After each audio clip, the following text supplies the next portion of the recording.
सर्वांना शिक्षण यामध्ये शिक्षणाच्या सार्वत्रिकीकरणानंतर आता बालकांना शिक्षणाचा हक्क मिळाला आहे.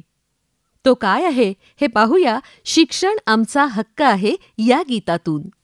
गीत आहे संजीवनी आवटी यांचं आणि संगीत दिलंय अरविंद काडगावकर यांनी.